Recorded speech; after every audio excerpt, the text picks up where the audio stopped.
হতাশা মাদক দিয়ে দূর হয় না। হতাশা দূর হবে, বলে দিব, তিনটা জিনিস, মাত্র তিনটা। কয়টা ভাই? এক, 5 ওয়াক্ত নামাজ। এক কি? নামাজে আপনি অজু করে সেজদা দেন, ইনশাল্লাহ আপনার মনে প্রশান্তি না আসলে আমাকে এসে বলেন যে আসে না। চোখের পানি, মনের আবেগ যা আছে আপনার ভিতরে, কষ্ট, দুঃখ, যন্ত্রণা, সব আল্লাহকে ঢেলে দিবেন ইনশাল্লাহ। নিজের আবেগ ধরে রাখবেন এখানে, আপনি আল্লাহর জন্য ঢেলে দিবেন। মানুষকে আবেগ দেখা কি লাভ? মানুষ আপনার চোখের পানির মর্ম বুঝবে? মানুষ কি মানুষের চোখের পানির মর্ম বুঝে? আপনার পিতা যদি মারা যায়, আমার কাছে এসে দোয়া চান, কান্নাকাটি করে, আমি দোয়া করতে পারবো, কিন্তু আমি কিন্তু আপনার ফিলিংসটা বুঝতে পারবো না। আপনার অনুভূতি কে বুঝতে পারবেন? আল্লাহ পাক আপনার ঘাড়ের রগের চেয়েও কাছে আছে। সুবহানাল্লাহ, সুবহানাল্লাহ, আল্লাহ পাক ঘাড়ের রগের চেয়ে কাছে আছে। গতকালকে বাংলাদেশের একজন বরেণ্য আলেমের সাথে একটা কনফারেন্সে ছিলাম। উনি বলছিলেন যে এক ব্যক্তি, এটা শোনেন, এক ব্যক্তি খুব তার শখ যে তিনি সাহাবীদের মতো নামাজ পড়া শিখবেন। কথা বুঝতে পারছেন? সাহাবীদের মতো নামাজ শিখবেন। তো একজন বরেণ্য আলেমের কাছে এসেছেন, এসে বলছেন যে আমাকে সাহাবীদের মতো নামাজ শিখিয়ে দেন। তখন সেই আলেম আরেকজন আলেমের সন্ধান দিয়েছেন, যা তুমি তার কাছে যাও, তিনি শেখাবেন। তো সেই ব্যক্তি একটু অবাক হয়েছেন, কারণ যাকে প্রশ্ন করেছিলেন তিনি অনেক বড় মুহাদ্দিস, আর যার কাছে পাঠানো হচ্ছে তিনি অত বড় মুহাদ্দিস নন, কিন্তু আবেদ, আমল করেন। তাকে গিয়ে বলছেন উনি আমাকে পাঠিয়েছেন সাহাবীওয়ালা নামাজ শিখিয়ে দেন। তখন তিনি বলছেন ঠিক আছে, সুন্দর করে অজু করে আসো, সুন্দর করে অজু করে আসো। অজু করার সময় খালি খেয়াল রাখবা যে আমি অজু করছি শুধু আল্লাহর সন্তুষ্টির জন্য। কি খেয়াল রাখবেন? অজু করছি শুধু আল্লাহকে রাজি খুশি করার জন্য অজু করছে, আর কোনো উদ্দেশ্য নাই আমার। অজু করতে যাচ্ছে, তিনি আবার বলছেন দাঁড়াও, শুধু আল্লাহকে রাজি খুশি করার জন্য অজু করো। আবার শুরু করছেন, আবার বলছেন শোনো, শুধু আল্লাহকে রাজি খুশি করার জন্য অজু করো। এভাবে বলতেই আছেন। নামাজে দাঁড়িয়েছেন, দাঁড়ানোর আগে বলছেন শোনো, শুধু আল্লাহকে রাজি খুশি করার জন্য নামাজ পড়ো। বলতেই আছেন, বলতেই আছেন। এক পর্যায়ে সে ব্যক্তি নামাজ শুরু করলো, নামাজে মনোযোগ এদিক ওদিকে যায়, আর তার মাথায় এটা আসে, এই শুধু আল্লাহকে রাজি খুশি করার জন্য আমাকে নামাজ পড়তে হবে, শুধু আল্লাহকে রাজি খুশি করার জন্য নামাজ পড়তে হবে। এই চিন্তা তার মনের মধ্যে ঘুরপাক খাচ্ছে, ঘুরপাক খাচ্ছে। এভাবে নামাজটা সে শেষ করেছে। শেষ করে চিন্তা করছে যে নামাজ তো পুরোপুরি মনোযোগ দিতে পারলাম না। বারবার মাথার মধ্যে এরকম চিন্তা আসছে, আল্লাহ আমাকে তুমি মাফ করে দাও, নামাজটা আমার মনে হলো না ঠিক মতো।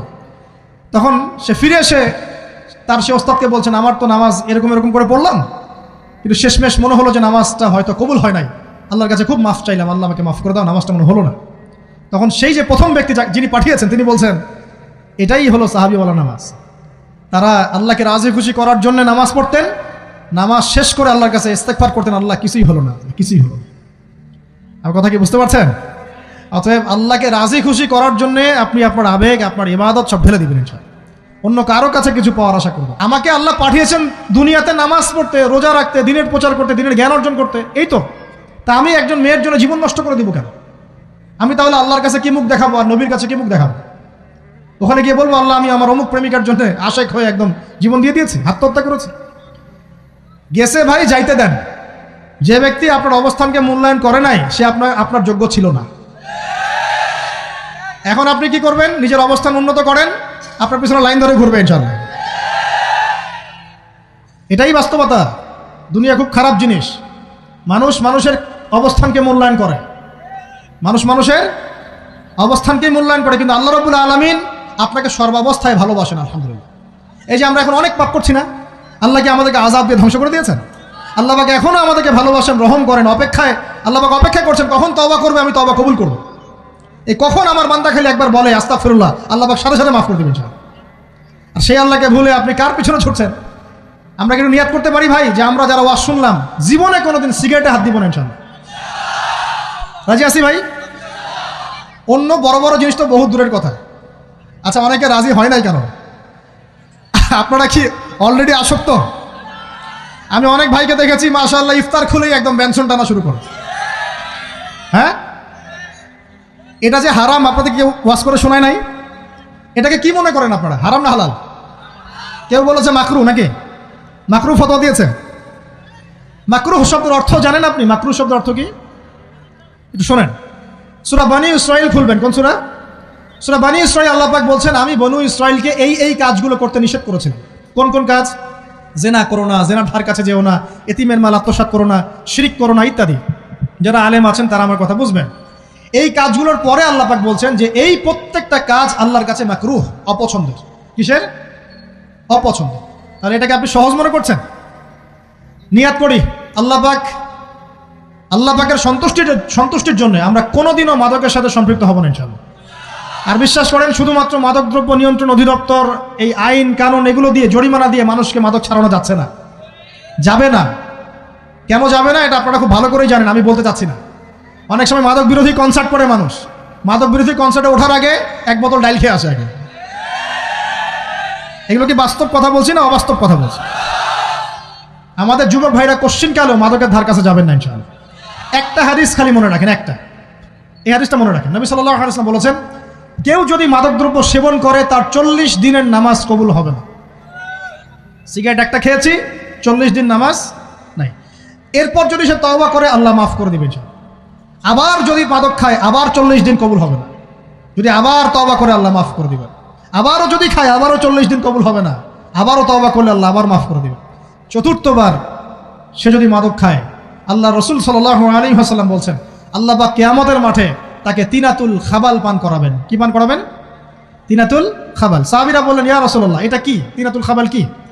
নবী সাল্লাল্লাহু আলাইহি ওয়াসাল্লাম বলছেন, এটা হচ্ছে জাহান্নামীদেরকে আযাব দেওয়ার পর তাদের রক্ত মাংসের যে পুঁজ বের হবে, এই যে ড্রিঙ্কস, জাহান্নামের হার্ড ড্রিঙ্কস, এই ড্রিঙ্কসের নাম হলো তিনাতুল খাবাল।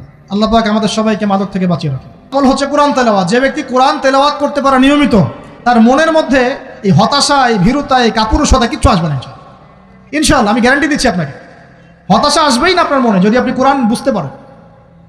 কোরআনের একটা আয়াত নিয়ে কোনো সময় দেখা যায় 2-3 ঘন্টা সময় পার হয়ে যাচ্ছে, আয়াতটা ছেড়ে সামনে যেতে পারছি না।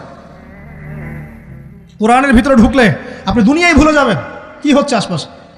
আমি এমন অনেক আলেমকে দেখেছি যে একটা বই, পাতলা একটা বই, আরবি বই নিয়ে পড়া শুরু করেছেন, ওই যে ফজরের পরে জোহরের ওয়াক্ত হয়ে যাচ্ছে, বইটাই শেষ করতে পারেননি। বুঝতে পারবেন না, যখন আপনি ইলমের ভিতরে ঢুকে যাবেন, কোরআনের ভিতরে, হাদিসের ভিতরে, আপনার দুনিয়ার খেয়ালই নাই। একজন আলেম, তিনি এক রাত্রে একটা বই লিখেছিলেন, চটি বই, এক রাত্রের মধ্যে। বলা হচ্ছে, তার সম্পর্কে বলা হচ্ছে যে রাতের খাবার তাকে দেয়া হয়েছে, যে আপনি এটা খেয়ে নেন। খাবারটা পাশেই আছে, খাবারটা খাবো, এটা লিখে খাবারটা খাবো, এরকম তার চিন্তা ছিল। ফজর হয়ে গেছে, বই লিখাও শেষ, খাবার এই অবস্থায় পড়ে আছে, ডুবে গেছেন ভিতরে, খাওয়ার মাথায় তার খেয়াল নাই। এরকম হয়। একজন মনীষী, বিখ্যাত মনীষী, রিয়াদুস সালেহীন কিতাবের রাইটার, সংকলক আল্লামা নববী রাহিমাহুল্লাহ, এরকম সারা রাত চলে গেছে, পাশে 2টা খেজুর, ওই 2টা খেজুর খাওয়ারই সময় পান। হাদিস নিয়ে গবেষণা করতে করতে করতে করতে রাত পার হয়ে গেছে। আমি বলতে চাচ্ছি, যখন ইলমের ভিতরে, কোরআন হাদিসের ভিতরে ঢুকে যাবেন, আপনার দুনিয়ার খেয়াল আপনার চলে যাবে ইনশাআল্লাহ। এই টেনশন, হতাশা, এই সেই বাদ, তখনই আল্লাহ পাক আপনাকে তার পক্ষ থেকে রহমত দিবেন, বরকত দিবেন। আল্লাহ আপনার দুনিয়ার কাজগুলো করে দিবেন ইনশাআল্লাহ। তখন দেখবেন কেউ আপনার দুনিয়ার ওই কাজটা করে দিয়েছে, কেউ ওই কাজটা করে দিয়েছে, কেউ বাসায় খাবার পাঠিয়ে দিয়েছে, আল্লাহ পাকই এগুলো করাই দিবেন ইনশাআল্লাহ। তো প্রিয় ভাইরা, মাদকে যাবো না আল্লাহর কাছে আসবো? 2 নাম্বার কোরআন তেলাওয়াত, 3 নাম্বার আল্লাহর জিকির। 3 নাম্বার কি ভাই? আল্লাহর জিকির। চলতে ফিরতে সব সময় মুখ চলতে থাকবে, মুখ না চললেও মনে মনে মন তাজা থাকবে, মনে মনে জিকির হতে থাকবে। মনে মনে জিকির করতে পারেন? মুখ নড়বে না, কিন্তু মনে মনে আপনার একটা জিকির হতে থাকবে, সুবহানাল্লাহ ওয়া আলহামদুলিল্লাহ, লা ইলাহা ইল্লাল্লাহ, আল্লাহু আকবার। পারা যাবে? পারে। মানুষের মন কখনো চুপ করে থাকে না, কিন্তু মানুষের মন অলওয়েজ কিছু না কিছু চিন্তা করতে থাকে না, যতক্ষণ না ঘুমায় মানুষ। তো প্রিয় ভাইরা, বেশি বেশি জিকির করবো, সুবহানাল্লাহ, আলহামদুলিল্লাহ, লা ইলাহা ইল্লাল্লাহ, আল্লাহু আকবার, লা হাওলা ওয়ালা কুওয়াতা ইল্লা বিল্লাহ, এগুলো চলতে থাকবে। আল্লাহ পাক তৌফিক দান করুন। আমরা আমাদের সমাজে যুবকদেরকে এরকম টিকটকে দেখছি, অনলাইনে আসক্ত দেখছি, জেনায় আসক্ত দেখছি, পর্নোগ্রাফিতে আসক্ত দেখছি। আমরা দেখছি আমাদের যুব সমাজকে মাদকে আসক্ত, কিশোর গ্যাংয়ে আসক্ত। এগুলো কি আমাদের কাম্য ছিল ভাই? আমাদের কাম্য ছিল? এই অবস্থায় কি যুব সমাজ আল্লাহ পাকের দিনের পতাকা হাতে নিয়ে আল্লাহর জমিনে দিন কায়েম করতে পারবে কিনা? একটু আমাকে উত্তর দেন দেখি। এখন এই অবস্থায় পারবে? অতএব অবস্থার উন্নতি করতে হবে কিনা? উন্নতির জন্য রাজি আছি কিনা ইনশাআল্লাহ? আমরা চাই কি আল্লাহ পাকের দিনটা আল্লাহর জমিনে প্রতিষ্ঠা লাভ করুক, আল্লাহর দিন সবার ঘরে ঘরে পৌঁছে যাক, আল্লাহ পাকের দিনের যে সৌন্দর্য সবাই সেটাই, এই সৌরভটা সবাই পাক। আমরা চাই কিনা? সমাজে শান্তি প্রতিষ্ঠা হোক, আবার সেই রাসূলের মতো যুগ চলে আসুক, আমরা চাই কিনা? অতএব আমাদের সবাইকে যৌবনের এই প্রলোভনগুলো থেকে বেরিয়ে এসে আল্লাহ পাকের ইবাদতে আত্মনিয়োগ করতে হবে। আল্লাহ পাক আমাদের সবাইকে তৌফিক দান করুন, বলি আমিন। আমাদের সবাইকে আল্লাহ রাব্বুল আলামিন কুরআন এবং হাদিসের গভীর জ্ঞান অর্জন করার তৌফিক দান করুন, বেশি থেকে বেশি ইবাদত করার তৌফিক দান করুন। আল্লাহ পাক সবাইকে হারাম সমস্ত রিজিক থেকে বাঁচিয়ে রাখুন, জেনা, ব্যভিচার এবং নারীর ফিতনা, মাদক থেকে আল্লাহ বাঁচিয়ে রাখুন। আল্লাহ পাক আমাদের সবাইকে হালাল রিজিক, হালাল সম্পর্ক যথেষ্ট করে দিন। আল্লাহ পাক আমাদের সবাইকে যেন দিনের দাওয়াতের মেহনত করার তৌফিক দান করেন এবং আলেম ওলামার সাথে পরামর্শ করে দিন শেখার এবং বোঝার তৌফিক দান করেন। যুবতী দিনী বোনদের জন্য, এখানে বোনরা আছেন না? আছেন কি না? দিনী বোনরা আছেন? একটা নসিহত দিনী বোনদের জন্য আমি একটা নসিহত করতে চাচ্ছি, একটা নসিহত। আমার এই একটা নসিহত একটু মন দিয়ে শুনুন প্রিয় দিনী বোন। রাসূলুল্লাহ সাল্লাল্লাহু আলাইহি ওয়াসাল্লাম আমাদের দিনী বোনদের জন্য জান্নাতে যাওয়ার একটা ফর্মুলা বলে দিয়েছেন। আমি কি বলবো সেটা? আচ্ছা, রাসূলুল্লাহ সাল্লাল্লাহু আলাইহি ওয়াসাল্লাম বলেছেন আমাদের দিনী বোনেরা, আমাদের মায়েরা, এই নারী জাতি মাত্র 4টা কাজ করলে জান্নাতের যে কোনো দরজা দিয়ে ইচ্ছা প্রবেশ করতে পারবেন। ইনশাআল্লাহ। খুশি হন নাই? কয়টা কাজ? মাত্র 4টা। এক, যদি আমাদের দিনী বোনেরা 5 ওয়াক্ত নামাজটা ওয়াক্ত মতো পড়ে, আল্লাহ পাক তৌফিক দান করুন, বলি আমিন। 2 নাম্বার, যদি তারা রমাদান মাসের রোজাটাকে ঠিক মতো আদায় করতে পারে। 1 নাম্বার 5 ওয়াক্ত নামাজ ঠিকঠাক আদায় করা, 2 নাম্বার রমজান মাসের সাওম রাখা, 3 নাম্বার তাদের লজ্জাস্থানের হেফাজত করা, মানে শরঈ পর্দা মেনটেন করা, শরঈ পর্দা মেনটেন করা। এবং আমি বলে দেই, চেহারাটা আপনাদের পর্দার অন্তর্ভুক্ত। এটা নিয়ে অনেক বাকবিতণ্ডা হয় না সমাজে, চেহারা দেখানো যাবে কি যাবে না ইত্যাদি।